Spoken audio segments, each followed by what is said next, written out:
Hi friends, stock മാർക്കറ്റുമായി ബന്ധപ്പെട്ട ഇന്നത്തെ പ്രധാനപ്പെട്ട അപ്ഡേറ്റുകൾ ഡിസ്കസ് ചെയ്യുന്ന വീഡിയോയിലേക്ക് എല്ലാവർക്കും സ്വാഗതം. വളരെ വലിയൊരു മൂവ് കണ്ട ഒരു ദിവസമാണ് ഇന്ന് കടന്നുപോയത്. പെർസെൻറ്റേജ് ഗെയിനിൽ ഫെബ്രുവരി 1, 2021 ശേഷമുള്ള സെക്കൻഡ് ഹയസ്റ്റ് പെർസെൻറ്റേജ് ഗെയിനാണ് ഇന്ന് കാണാൻ പറ്റിയത്. നിഫ്റ്റി 916 പോയിന്റ് ഉയർന്ന് 24,924ലും, സെൻസെക്സ് 2,975 ഏകദേശം 1000 പോയിന്റോളം ഉയർന്ന് 82,429ലാണ് ക്ലോസ് ചെയ്തത്. ഇതിനുള്ള പ്രധാനപ്പെട്ട കാരണങ്ങൾ വളരെ പോസിറ്റീവായിട്ടുള്ള പല ന്യൂസുകൾ ഇന്ന് വന്നിട്ടുണ്ട്. ഒന്ന്, ഇന്ത്യ പാകിസ്ഥാൻ തമ്മിലുള്ള ആ ഒരു വെടിനിർത്തൽ കരാറ്, US ചൈനയും തമ്മിലുള്ള ട്രേഡ് അഗ്രിമെന്റ് ഏകദേശം ആയിട്ടുണ്ടെന്നുള്ള ഒരു അപ്ഡേറ്റ് വന്നിട്ടുണ്ട്. അതിനെക്കുറിച്ച് നമ്മൾ ഇന്നത്തെ വീഡിയോയിൽ ഉൾപ്പെടുത്തിയിട്ടുണ്ട്. അതുകൂടാതെ റഷ്യയും യുക്രൈനും തമ്മിലുള്ള പീസ് ടോക്സും നടക്കുന്നുണ്ട്. ഈ പോസിറ്റീവ് ന്യൂസൊക്കെ കാരണമാണ് ഇന്നത്തെ മാർക്കറ്റ് ഇത്രയും വലിയൊരു മൂവ് ഉണ്ടായത്. ഇനി സെക്ടറൽ പെർഫോമൻസ് നോക്കുകയാണെങ്കിൽ നിഫ്റ്റി IT 7% അപ്പായിട്ടുണ്ടായിരുന്നു.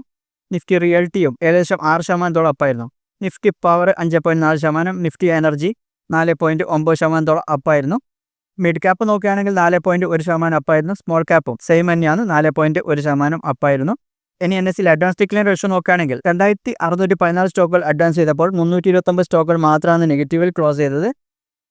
ഇന്നത്തെ ടോപ്പ് ഗെയിനേഴ്സ് നോക്കുകയാണെങ്കിൽ Infosys, Adani Enterprises, Shriram Finance, Trent, HCL Tech തുടങ്ങിയ സ്റ്റോക്കുകളാണ്. ഇനി ബിഗ് ലോസേഴ്സ് നോക്കുകയാണെങ്കിൽ ഇൻഡസിൻഡ് ബാങ്ക്, സൺഫാർമ തുടങ്ങിയ സ്റ്റോക്കുകളാണ് വരുന്നത്.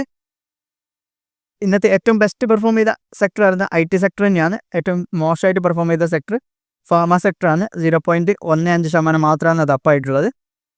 ഇനി നമ്മൾ നോക്കാൻ പോകുന്നത് നാളെ, അതായത് 13-ാം തീയതി ചൊവ്വാഴ്ച വരുന്ന പ്രധാനപ്പെട്ട കമ്പനികളുടെ റിസൾട്ട് ഏതൊക്കെയാണെന്നാണ്. നാളെ റിസൾട്ട് വരാൻ പോകുന്ന പ്രധാനപ്പെട്ട കമ്പനികൾ: ഒന്ന് Bharti Airtel, Tata Motors, Cipla, GAIL India, Siemens, Hero Moto Corp, Bharti Hexacom. ഇത്രയാണ് പ്രധാനപ്പെട്ട കമ്പനികൾ നാളെ റിസൾട്ട് വരുന്നത്. ഓരോ ദിവസവും Q4 റിസൾട്ട് വരുന്ന കമ്പനികളുടെ ലിസ്റ്റ് നമ്മുടെ വെബ്സൈറ്റിൽ അപ്ഡേറ്റ് ചെയ്തിട്ടുണ്ട്. നിങ്ങൾക്ക് അത് ചെക്ക് ചെയ്യാവുന്നതാണ്. വെബ്സൈറ്റിൻ്റെ ലിങ്ക് ഞാൻ താഴെ കൊടുക്കുന്നുണ്ട്, നിങ്ങൾക്ക് ചെക്ക് ചെയ്യാവുന്നതാണ്. ഇനി നമുക്ക് മറ്റ് അപ്ഡേറ്റുകളിൽ കിടക്കാം. അടുത്ത ഭാഗത്തേക്ക് പോകുന്നതിന് മുമ്പ് നിങ്ങൾ മറന്നുപോയ ചെറിയൊരു കാര്യം ഓർമ്മിപ്പിച്ച ശേഷം മുമ്പോട്ട് പോകാം. നിങ്ങൾ വീഡിയോ ഇതുവരെ ലൈക്ക് ചെയ്തിട്ടില്ല, അപ്പോൾ ഇപ്പോൾ തന്നെ ഒന്ന് വീഡിയോ ലൈക്ക് ചെയ്ത് വെക്കുക. കൂടാതെ ചാനലൊന്ന് സബ്സ്ക്രൈബ് ചെയ്ത് വെച്ചാൽ ഇതുപോലുള്ള കൂടുതൽ വീഡിയോസ് അപ്ലോഡ് ചെയ്യുമ്പോൾ നിങ്ങൾക്ക് അതിൻ്റെ നോട്ടിഫിക്കേഷൻ ലഭിക്കാൻ നിങ്ങളത് സഹായിക്കും. അതുകൂടാതെ നമ്മുടെ വീഡിയോയുടെ ഡിസ്ക്രിപ്ഷനിൽ ഡിമാറ്റ് അക്കൗണ്ട് ഓപ്പൺ ചെയ്യാനുള്ള ലിങ്ക് കൊടുത്തിട്ടുണ്ട്. നിങ്ങൾക്ക് അതുവഴി അക്കൗണ്ട് ഓപ്പൺ ചെയ്യാവുന്നതാണ്. അതിനുശേഷം എന്നെ വാട്സാപ്പിൽ കോൺടാക്ട് ചെയ്താൽ സ്റ്റോക്ക് മാർക്കറ്റ് റിലേറ്റഡ് ആയിട്ടുള്ള കോഴ്സ് സൗജന്യമായിട്ട് ലഭിക്കുന്നതാണ്. എന്നെ വാട്സാപ്പിൽ കോൺടാക്ട് ചെയ്യാൽ മതി. US ചൈനയും തമ്മിൽ ഒരു അഗ്രിമെൻറ്റിൽ എത്തി എന്നുള്ളൊരു അപ്ഡേറ്റ് വന്നിട്ടുണ്ട്. അവർ തമ്മിൽ ട്രേഡ് വാർ ഓൾമോസ്റ്റ് ഇല്ലാതായി എന്ന് തന്നെ പറയാം. അവരുടെ താരിഫുകൾ, റെസിപ്രോക്കൽ താരിഫുകൾ ഏകദേശം 115% കുറക്കാൻ അവർ അഗ്രി ചെയ്തിട്ടുണ്ട്. ചൈനീസ് വൈസ് പ്രീമിയർ ആയിട്ടുള്ള ഹീ ലിഫെങ്കുമായിട്ട് ഒരു ക്ലോസ് ഡോർ ടോക്ക് നടത്തിയിരുന്നു ജനീവയിൽ വെച്ച്. അതിനെ തുടർന്ന് US ട്രഷറി സെക്രട്ടറി ആയിട്ടുള്ള സ്കോട്ട് ബെസൻ്റാണ് ഈ ഒരു അഗ്രിമെൻറ്റിനെ കുറിച്ച് അനൗൺസ് ചെയ്തിട്ടുള്ളത്. ഈ ഒരു ഡീൽ നിലവിൽ വരുന്നതോടുകൂടി US പ്രൊഡക്റ്റിന് മുകളിലുള്ള ചൈനയുടെ താരിഫ് 10% കുറക്കും. അതിന് മുകളിൽ അവർ അഡീഷണൽ ആയിട്ട് ഏർപ്പെടുത്തുന്ന 24%, പിന്നീട് അതിന് മുകളിൽ ഏർപ്പെടുത്തിയ 91% താരിഫും ഇല്ലാതാവും. അതുവഴി US നിന്ന് ചൈനയിലേക്കുള്ള ഇമ്പോർട്ട്സ് വർദ്ധിക്കും. അവർ തമ്മിലുള്ള ആ ഒരു ട്രേഡ് ഡെഫിസിറ്റ് വലിയ രീതിയിൽ കുറക്കാൻ പറ്റുന്നതാണ് പ്രതീക്ഷിക്കപ്പെടുന്നത്.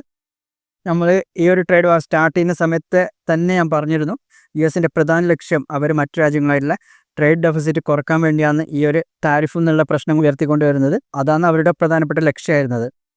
നമുക്ക് ഓർമ്മയുണ്ടാവും, ആ ഒരു സമയത്ത് US ചൈനയ്ക്കെതിരെ 145% ചൈനീസ് ഗുഡ്സിനെതിരെ താരിഫ് ഏർപ്പെടുത്തിയിരുന്നത്. അതിനെതിരെ ചൈനയും 125%-ഓളം താരിഫ് US ഗുഡ്സിന് മുകളിലും ഏർപ്പെടുത്തിയിരുന്നു. ലോകത്ത് തന്നെ ഏറ്റവും വലിയ 2 എക്കണോമീസാണ് US-ഉം ചൈനയും. അവർ തമ്മിലുള്ള പ്രശ്നങ്ങൾ ലോകത്തെ മൊത്തം ബാധിക്കുന്നതായിരുന്നു. എന്തായാലും ഈ ഒരു പ്രശ്നം പരിഹരിക്കപ്പെട്ടതോടുകൂടി വലിയൊരു പ്രശ്നം സോൾവ് ആയി എന്ന് തന്നെ പ്രതീക്ഷിക്കാം.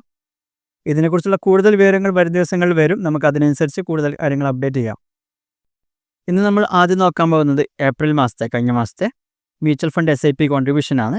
അതിൻ്റെ ഡാറ്റ വന്നിട്ടുണ്ട്. റെക്കോർഡ് ഫണ്ട് ഫ്ലോ ആണ് ഏപ്രിലിൽ SIPയിലേക്ക് വന്നത്. ഒരു മാസത്തെ ഏറ്റവും ഉയർന്ന തുകയായ 26,632 കോടിയാണ് SIP കോൺട്രിബ്യൂഷൻ വന്നത്. ഏകദേശം 1.36 കോടിയുടെ ഇനാക്റ്റീവ് ആയിട്ടുള്ള SIP അക്കൗണ്ട്സ് ക്ലോസ് ആയിരുന്നു. എന്നിട്ട് പോലും ആക്റ്റീവ് SIP അക്കൗണ്ട്സ് കൂടുകയാണെന്നുണ്ടായത്. ഇപ്പോൾ അത് ഏകദേശം 8.38 കോടിയായിട്ടുണ്ട്. മാർച്ചിൽ അത് 8.11 കോടിയായിരുന്നു. ഏകദേശം 46 ലക്ഷം പുതിയ SIP അക്കൗണ്ട്സാണ് ഏപ്രിലിൽ പുതിയതായിട്ട് സ്റ്റാർട്ട് ചെയ്തത്. മാർച്ചിൽ അത് 40.19 ലക്ഷമായിരുന്നു. അവിടെയും വർധനവുണ്ടായിട്ടുണ്ട്. ഇത് കഴിഞ്ഞ മാസത്തെ കണക്കാണ് നമ്മൾ പറയുന്നത്, കഴിഞ്ഞ ഏപ്രിൽ മാസത്തെയാണ്. ഇനി മ്യൂച്വൽ ഫണ്ട് ഇൻഡസ്ട്രിയുടെ total asset under management record high touch ചെയ്തിട്ടുണ്ട്.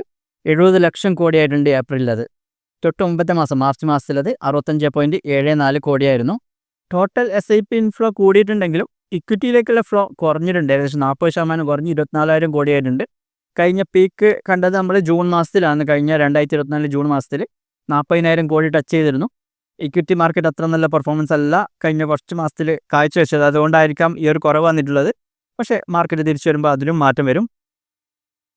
ഇനി നമ്മൾ നോക്കാൻ പോകുന്നത് FPIൻ്റെ ഫണ്ട് ഫ്ലോയിനെ കുറിച്ചുള്ള ഡാറ്റയാണ്. ഈ മെയ് മാസത്തിൽ ഇതുവരെയുള്ള കണക്ക് നോക്കുകയാണെങ്കിൽ ഏകദേശം 14,167 കോടിയോളം ഇന്ത്യൻ ഇക്വിറ്റീസിലേക്ക് ഫോറിൻ ഇൻവെസ്റ്റേഴ്സ് ഇൻവെസ്റ്റ് ചെയ്തിട്ടുണ്ട്. ഇപ്പോഴുള്ള ഈ ഒരു അൺസർട്ടനിറ്റി നിലനിൽക്കുന്ന സമയത്ത് തന്നെയാണ് ഇത്രയും ഫണ്ട് വന്നിട്ടുള്ളത്. അത് വളരെ പോസിറ്റീവ് ആയിട്ടുള്ള ഒരു കാര്യം തന്നെയാണ്. ഇന്ത്യ പാകിസ്ഥാൻ ടെൻഷൻ ഇപ്പോൾ ഏകദേശം സോൾവ് ആയിട്ടുണ്ടെങ്കിലും ആ വാറൊക്കെ തുടങ്ങിയ സമയത്ത് പോലും ഇത്രത്തോളം ഫണ്ട് വന്നിട്ടുണ്ട്. നമ്മൾ കഴിഞ്ഞ ആഴ്ചത്തെ വീഡിയോയിൽ പറഞ്ഞത് അവർ ഏപ്രിലും നെറ്റ് പോസിറ്റീവ് ആയിരുന്നു. FPIസിന് ഇൻവെസ്റ്റ്മെൻറ്റ് ഏകദേശം 4,000 കോടിയിൽ കൂടുതൽ പോസിറ്റീവ് ആയിരുന്നു നെറ്റ്. അതിന് തൊട്ട് മുമ്പത്തെ 3 മാസത്തിൽ നെഗറ്റീവ് ആയിരുന്നു ഡാറ്റ. അവർ തുടർച്ചയായി ഫണ്ട് പിൻവലിക്കുകയായിരുന്നു. അതിനെക്കുറിച്ചൊക്കെ നമ്മൾ കഴിഞ്ഞ ആഴ്ചത്തെ വീഡിയോയിൽ പറഞ്ഞിട്ടുണ്ട് ഡീറ്റെയിൽ ആയിട്ട്. ഇതിനുള്ള കാരണങ്ങളും നമ്മൾ കഴിഞ്ഞ ആഴ്ചത്തെ വീഡിയോയിൽ പറഞ്ഞിരുന്നു. എങ്കിലും ജസ്റ്റ് ഒന്ന് പറയാം. ഒന്ന്, $US വീക്കാണെന്നാണ് ഏറ്റവും പ്രധാനപ്പെട്ട ഒരു കാരണം. അതുകൊണ്ട് തന്നെ കൂടുതൽ ഇൻവെസ്റ്റേഴ്സും ഇന്ത്യ പോലുള്ള മാർക്കറ്റുകളിലേക്ക് ഫണ്ട് മൂവ് ചെയ്യുന്നുണ്ട്. കൂടാതെ US-ഉം ചൈനയും തമ്മിലുള്ള ട്രേഡ് വാർ കാരണം അവിടെ ഒരു സ്ലോ ഡൗൺ വരുന്നുള്ള പ്രതീക്ഷയിൽ അതും ഇന്ത്യ പോലുള്ള മാർക്കറ്റുകളിലേക്ക് ഫണ്ട് മൂവ് ചെയ്യാൻ കാരണമായിട്ടുണ്ട്. ട്രേഡ് വാർ കാരണം ഏറ്റവും കൂടുതൽ എഫക്റ്റ് ആയിട്ടുള്ളത് ചൈനയ്ക്ക് തന്നെയാണ്. ഇന്നിപ്പോൾ അവർ തമ്മിലുള്ള ഒരു ട്രേഡ് ഡീൽ വന്നിട്ടുണ്ടെന്നുള്ള ന്യൂസ് വന്നിട്ടുണ്ട്. അതിൻ്റെ ഡീറ്റെയിൽസ് ഇന്ന് വൈകുന്നേരത്തിന് മുമ്പ് വരികയാണെങ്കിൽ ഞാൻ അതും ഇന്നത്തെ വീഡിയോയിൽ ഉൾപ്പെടുത്തുന്നതാണ്. അതുകൂടാതെ ഇന്ത്യയുടെ ഫണ്ടമെൻറ്റൽസ് ഇപ്പോഴും സ്ട്രോങ് ആണ്. GDP ഗ്രോത്ത് ഇപ്പോഴും വേൾഡിലെ തന്നെ ഏറ്റവും ഫാസ്റ്റസ്റ്റ് ഗ്രോയിങ് ആയിട്ടുള്ള ഒരു GDP ഇന്ത്യയുടെ തന്നെയാണ്. ഇന്ത്യയിലേക്കുള്ള ഈ ഒരു ഫണ്ട് ഫ്ലോക്ക് ഹെൽപ്പ് ചെയ്തിട്ടുണ്ട്. അതുകൂടാതെ ഇന്ത്യയുമായിട്ടുള്ള ട്രേഡ് ഡീലിനുള്ള ഒരു ചർച്ചകൾ ഇപ്പോഴും നടന്നുകൊണ്ടിരിക്കുകയാണ്. ആ ഒരു പ്രതീക്ഷയും കൂടാതെ ഇന്ത്യയുടെ പ്രധാനപ്പെട്ട കമ്പനികളെല്ലാം അത്യാവശ്യം നല്ല റിസൾട്ടാണ് പുറത്തു വന്നിട്ടുള്ളത്.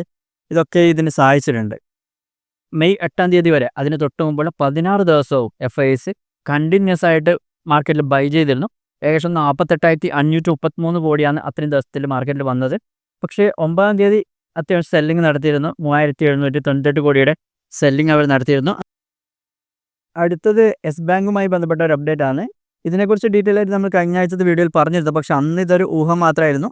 പക്ഷേ ഇപ്പോൾ അത് ഓൾമോസ്റ്റ് കൺഫേം ആയിട്ടുണ്ട്. ജപ്പാനിലെ സുമിമോട്ടോ മിറ്റ്സി ബാങ്ക് SMBC ബാങ്ക് യെസ് ബാങ്കിൽ 20% സ്റ്റേക്ക് അക്വയർ ചെയ്യാൻ കൺഫേം ആയിട്ടുണ്ട്. ഏകദേശം 13,453 കോടിയുടെ ഡീലാണിത്. ഇത് കംപ്ലീറ്റ് ആവുകയാണെങ്കിൽ ഇന്ത്യൻ ബാങ്കിങ് സെക്ടറിലുള്ള ഇതുവരെയുള്ള ഏറ്റവും വലിയ ഡീലായിരിക്കും ഇത്.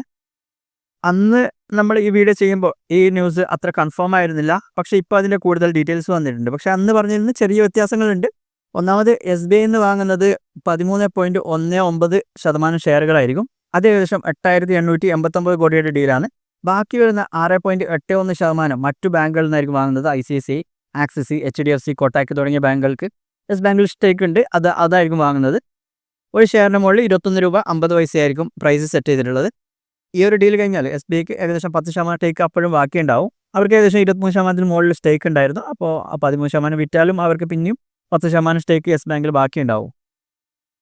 അടുത്തൊരു അപ്ഡേറ്റ്, ഇന്ത്യ ചൈനയും വിയറ്റ്നാമിൽ നിന്നുള്ള സോളാർ ഗ്ലാസിന് മുകളിൽ ആൻറ്റി ഡംപിങ് ഡ്യൂട്ടി അടുത്ത 5 വർഷത്തേക്ക് ഏർപ്പെടുത്തിയിട്ടുണ്ട്.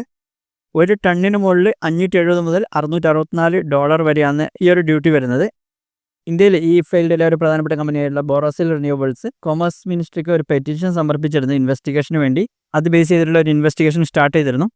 ഏതായാലും ഈ ഫീൽഡിലെ ഇന്ത്യൻ കമ്പനികൾക്ക് ഇതൊരു പോസിറ്റീവ് ആയിട്ടുള്ള ന്യൂസാണ്. പ്രധാനമായിട്ട് ചൈനയും വിയറ്റ്നാമും എന്നുള്ള കമ്പനികളെയാണ് ഇത് ബാധിക്കാൻ പോകുന്നത്. ഇനി നമുക്ക് പ്രധാനപ്പെട്ട കമ്പനിയുടെ റിസൾട്ടുകൾ നോക്കാം. ആദ്യത്തേത് സ്വിഗ്ഗിയുടെയാണ്. സ്വിഗ്ഗിയുടെ Q4 ലോസ് ഏകദേശം 1,081 കോടിയായിട്ടുണ്ട്. റവന്യൂ 45% വർദ്ധിച്ച് 4,410 കോടിയായിട്ടുണ്ട്. ഇൻസ്റ്റാമാർട്ടിൻ്റെ ഗ്രോസ് ഓർഡർ വാല്യൂ വർദ്ധിച്ചിട്ടുണ്ട്. പക്ഷേ ലോസ് അവിടെയും വർദ്ധിക്കുകയാണ് ഉണ്ടായത്. പ്രധാനമായിട്ടും അവർ ക്വിക്ക് കൊമേഴ്സ് സെഗ്മെൻറ്റ് വളരെ വലിയ രീതിയിൽ എക്സ്പാൻഡ് ചെയ്യുന്നുണ്ട്. ആ ഒരു സെഗ്മെൻറ്റിലേക്ക് വളരെയധികം ഫണ്ട് ഫ്ലോ നടത്തുന്നുണ്ട്. ആ ഒരു ഇൻവെസ്റ്റ്മെൻറ്റ് കാരണം തന്നെയാണ് കമ്പനി ഇത്രയും വലിയൊരു ലോസ് ഉണ്ടാക്കിയത്. ഇതുപോലെ സൊമാറ്റോയും അവരുടെ ക്വിക്ക് കൊമേഴ്സ് ഡെലിവറി സെഗ്മെൻറ്റിലേക്ക് വളരെയധികം ഇൻവെസ്റ്റ്മെൻറ്റ് നടത്തുന്നുണ്ട്. ആ ഒരു സെഗ്മെൻറ്റിലേക്കാണ് ഈ ഒരു ഡെലിവറി കമ്പനികളുടെ ഫണ്ട് മൊത്തം ഇപ്പോൾ പോകുന്നുള്ളത്.